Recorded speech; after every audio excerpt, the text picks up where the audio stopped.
आज हम पढ़ने वाले हैं यूनिट 4 जिसका नाम है प्रिपेयरिंग फॉर द जॉब। हमने जो लास्ट लेक्चर कवर किया था उसमें हमने यूनिट 3 देखा था, अपना यूनिट 3 कवर किया था जिसका नाम था रेस्पॉन्डिंग टू जॉब एडवर्टीजमेंट। तो आज हम अपना यूनिट 4 करेंगे जो कि ब्लॉक 1 का लास्ट यूनिट है। और जैसा कि हम यूनिट 1 से देखते आ रहे हैं, इनके सारे टॉपिक्स जो हैं वो सेम है। रीडिंग कॉम्प्रिहेंशन आपको देखने को मिल जाएगा, you are in control, vocabulary आपको देखने को मिलेगा, लैंग्वेज फोकस, लिसनिंग है, स्पीकिंग का पार्ट हेरा, yes speaking 4.6 writing and speaking. ठीक है, तो इन सारी चीजों को आज हम अपने यूनिट 4 में पढ़ने वाले हैं। ऑब्जेक्टिव है then warm up. Warm up में है to the people who have faced interviews in the last year, find out what they have to say about. ठीक है, ऐसा कोई व्यक्ति जिसने लास्ट ईयर इंटरव्यू फेस किया हो, इंटरव्यू दिया हो, तो ऐसे व्यक्ति को फाइंड आउट करो और उससे कुछ पूछो। क्या पूछो? The experience of their first interview, उनके फर्स्ट इंटरव्यू का एक्सपीरियंस पूछो। The best and worst moment, इसके बारे में पूछो।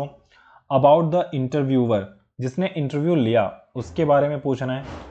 How did there preparation help, उनकी जो प्रिपरेशन है वो इंटरव्यू में कैसे हेल्प करती है। And what would they change if they could, ऐसा क्या चेंज वो करना चाहेंगे अगर वो कर सकते हैं। तो ऐसा आपको वार्म अप में एक एक्टिविटी दी हुई है, आप ये कर सकते हैं। ऐसा कोई पर्सन हो जिसने लास्ट ईयर या रिसेंटली जिसने इंटरव्यू दिया हो, तो आप उसका एक्सपीरियंस जान सकते हैं, उसके बारे में जान सकते हैं। ठीक है, 4.2 रीडिंग कॉम्प्रिहेंशंस। लेक्चर 1 और 2 में मैंने आपको रीडिंग कॉम्प्रिहेंशंस करवा दिया था, तो अभी हम रीडिंग कॉम्प्रिहेंशंस पे टाइम नहीं दे रहे हैं आप, बट इसकी प्रैक्टिस जरूर करें। जो भी आपके यूनिट और ब्लॉक में जितने भी रीडिंग कॉम्प्रिहेंशंस दे रखे हैं, आप उन सब का प्रैक्टिस जरूर कर लेंगे, क्योंकि इससे बहुत सारे क्वेश्चन अभी आगे भी जो मिलेंगे वो रिलेटेड होंगे इससे, तो आपको ये जरूर करना चाहिए। तो आपको थोड़ा सा इस पर टाइम देना पड़ेगा। Okay, reading comprehension you are in control, ये इसका टॉपिक नेम है। ठीक है, मैं इसको स्किप कर रहा हूं। Okay, activity number 1, read the passage given above and mark T/F, means true and false according to the passage. तो जो पैसेज दिया हुआ है वो आपको पढ़कर इसका ट्रू और फॉल्स में इसका आंसर है, तो वो उसका आंसर आपको करना है। An interview is meant to give the candidate a hard time.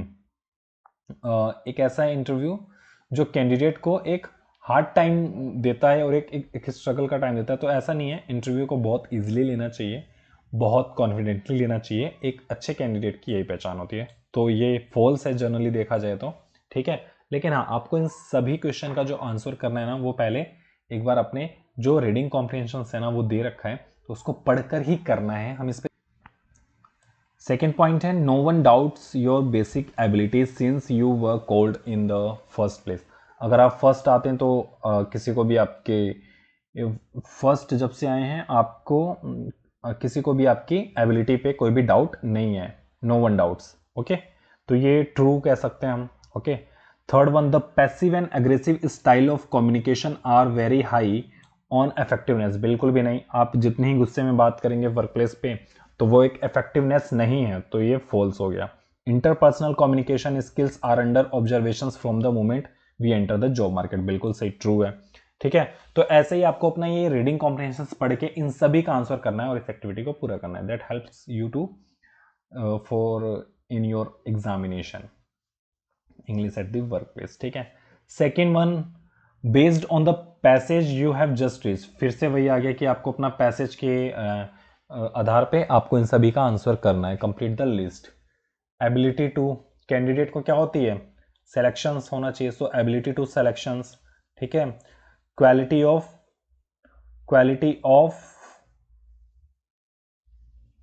What? Good skills, interpersonal skills, selections, experience. ठीक है, मस्ट, एक कैंडिडेट और क्या हो सकता है?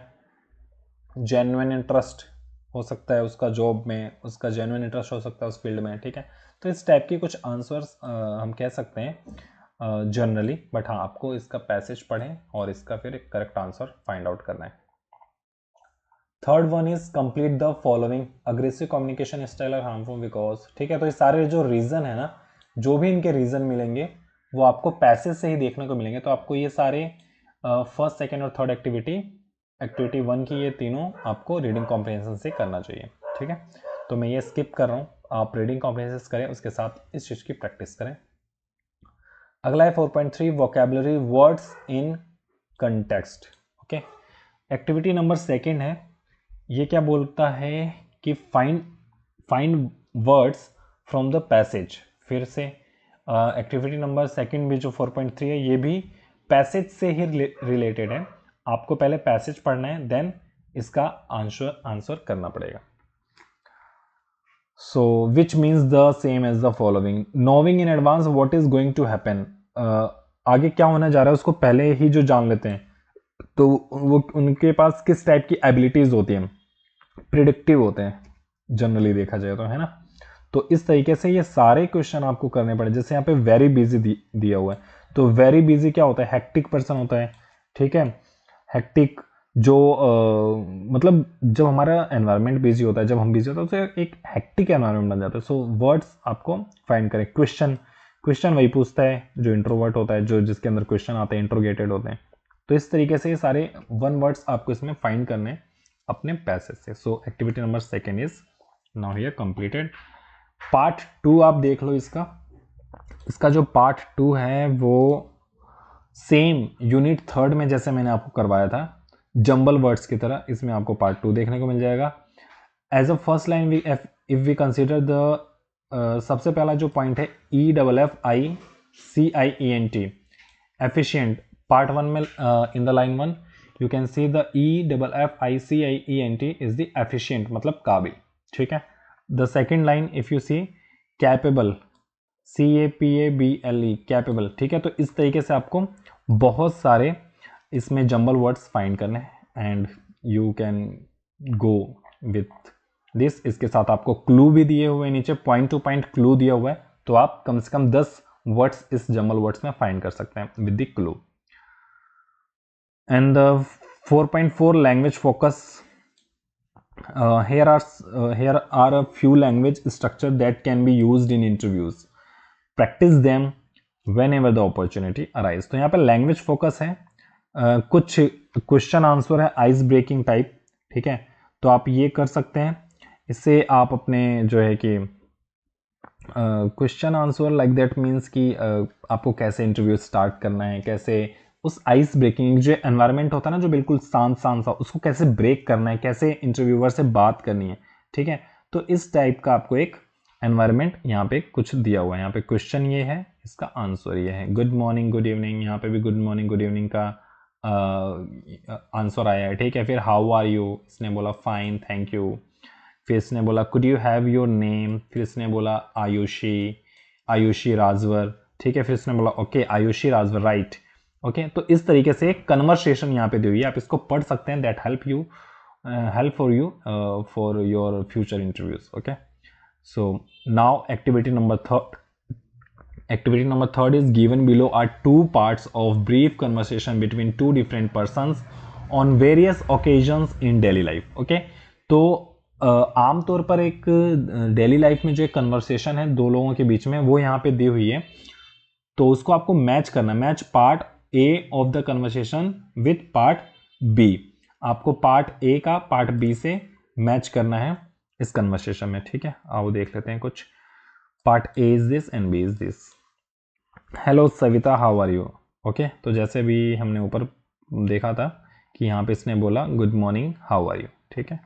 तो ऐसे ही hello Savita how are you, यहाँ पे इसके कुछ आंसर लिखे हैं, thank you very much sir, no ये नहीं होगा, yes fine thank you. The part D is correct, ठीक है। तो ए का किससे मैच होगा, डी के साथ मैच होगा, ठीक है। Hi Vikas coming to see the movie, hi Vikas coming to see the movie, thank you very much, ये नहीं होगा, ठीक है। Certainly sir I will bring it in, no no no of course no sorry not a paisa on me, okay. Simply कह सकते हैं yes of course, okay. So we can say the K is the right answer for the hi Vikas coming to see the movie, okay. So मेरा cursor नीचे जा नहीं रहा है, ठीक है। सो के इज द इसका राइट आंसर, इस तरीके से हम कह सकते हैं। May I know your name please, क्या मैं आपका नाम जान सकता हूँ क्या, ठीक है। तो इसमें नाम किसके अंदर आ रहा है आप देख सकते हो, Of course not at the moment. I am Rupa Trivedi. So G is the right answer for the third one. इसने पूछा may I know your name please, so answer is I am Rupa Trivedi. Okay, एक दो और देख लेते हैं फिर आगे बढ़ेंगे. Many thanks for the lovely birthday present. Fourth one है, एक थैंक्स नोट दे रहा है बर्थडे प्रेजेंट में होने के लिए, मतलब सभी गैदर हुए हैं तो उनको थैंक्स बोल रहे हैं, है ना. तो thank you very much sir. No no no, ये भी नहीं होगा. I need good wishes. No, ऐसा कोई बोलेगा नहीं. Certainly sir I will bring it in a moment. No.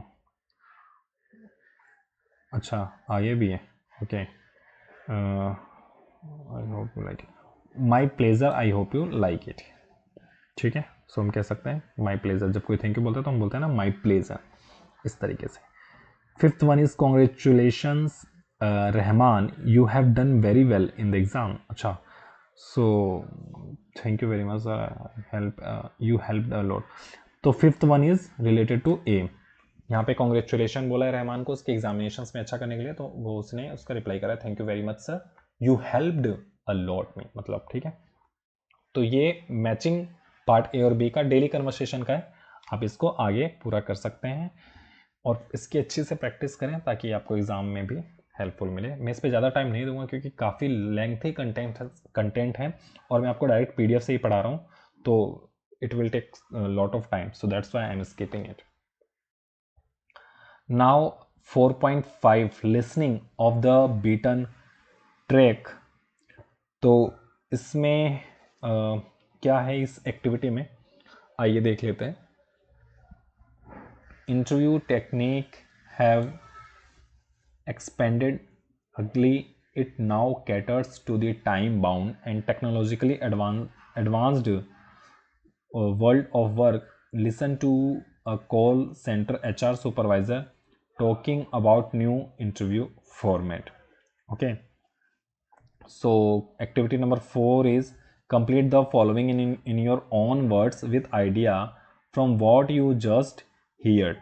ठीक है, तो एक्टिविटी नंबर 4 यहाँ पे दी हुई है कि आपको ये जो भी सेंटेंस है ये अपने ओन बेसिस पे कंप्लीट करने, जो भी आपने सुना हो समझा हो. ठीक है, तो आइए कुछ टास्क को अटेम्प्ट करके देखते हैं क्या है. Since the interviewer can't see you nodding in response to what they are saying on the phone. Guys I think मुझे ये लग रहा है कि लिसनिंग के अगेंस्ट भी कोई पैसेज इसमें देना चाहिए जिसको पढ़कर ही हम आंसर कर पाएंगे. ओके, मैं एक बार सेकेंड वन पढ़ता हूँ. The speakers phone is not a good idea because. क्यों गाइज इस क्वेश्चन नंबर एक्टिविटी 4.5 लिसनिंग के लिए इसके अगेंस्ट में कुछ इन्हें पॉइंट्स देने चाहिए या फिर कुछ पैसेज देना चाहिए जिसको पढ़कर ही हम आंसर कर पाएँ. ठीक है, तो ऐसा कुछ यहाँ पे दिया नहीं है जिसके बेस पे हम इन सभी का आंसर कर पाएँ, इसको पूरा कर पाएँ. ठीक है, तो ये मुझे डाउट लग रहा है कहीं ऐसा तो नहीं है पैसेज 1 से हमें इसका आंसर लेना है. तो आप ये एक बार देख लेना किसमें किस टाइप की ये क्वेश्चन है. Complete the following in your own words, मतलब आपको खुद से लिखना है. ऐसा भी ये बोल रहे हैं कि आपको खुद ही अपने ओन वर्डिंग में आप इसको रेस्पॉन्ड कर सकते हैं, इसको लिख सकते हैं. ओके, तो ये एक्टिविटी आपने करनी है. And the second one is also David's advice for telephonic interviews. Okay, listen to David advice. यहाँ पे do and don'ts, dos and don'ts दे रखा है, बट इसमें जैसा मैंने बोला इसमें पैसेज या ऐसा कुछ सोर्स नहीं है जिसके भी आप पे हम करें. तो ये आपको अपने ऑन वर्ड से ही कंप्लीट करना है, आपको जैसा ठीक लगे. Okay, now 4.6 writing and speaking some frequently asked question, जिसको FAQs बोलते हैं ना, FAQs. तो उस टाइप के क्वेश्चन इसमें अब 4.6 में आपको करने हैं. 4.6 given below are some FAQs frequently asked question at interviews. Written out your answer, then practice a mock interview with a friend or colleague. ठीक है, so what are your career goal, आपका जीवन का क्या उद्देश्य है, करियर गोल बताना है. Where do you see yourself 5 to 10 years from now, आज से 5-10 साल बाद आप अपने आप को कहाँ देखते हैं. Why should be hire you, हम आपको क्यों हायर करें. तो इस टाइप के क्वेश्चन भी इंटरव्यू में पूछे जाते हैं. तो इन सभी का एक सिंपल आंसर आपको याद करना है, एक जेन्युइन और स्टैंडर्ड आंसर आपको याद करके रखना चाहिए। What are your extra curriculum interest, जो आपके स्किल एजुकेशन से अलग हो, ऐसे इंटरेस्ट क्या हैं, ठीक है, वो बता सकते हो आप। हॉबीज बता सकते हो। What did you enjoy most in your college and university, आपने क्या सबसे ज़्यादा एंजॉय करा। What appeals to your most in the job. What are your greatest achievement, आपके सबसे ज़्यादा अचीवमेंट्स क्या हैं। What motivates you, what do you want out of life, ठीक है। तो tell us about yourself, ये क्वेश्चन सबसे पहले पूछते हैं एग्जाम में। Tell us about your self, tell me something about yourself, ठीक है। तो इस टाइप के क्वेश्चन पूछा जाता है। तो इसके साथ साथ आपका ब्लॉक 1 का unit 4 preparing for the job letter sum up पे आ गया, यानी कि खत्म हो गया है। इस तरीके से यूनिट 4 कंप्लीट हो गया है। आपने इन सब की प्रैक्टिस जरूर करनी है। अभी हम मिलेंगे नेक्स्ट लेक्चर में विथ अपने नए ब्लॉक के साथ, और यूनिट 5 हम उसमें कवर करेंगे, यूनिट 5 को देखेंगे। तब तक के लिए आप इन सभी लेक्चर्स को 1 बाय 1 कंप्लीट करें। जिन्होंने भी स्टार्टिंग के 5 लेक्चर्स को अभी तक कवर नहीं करा है, वो सभी प्लीज़ लेक्चर 1 to 5 जरूर कवर करें और आगे की वीडियोस को भी जरूर देखें। सो अभी के लिए goodbye and all the best for your examination. Thank you so much all of you.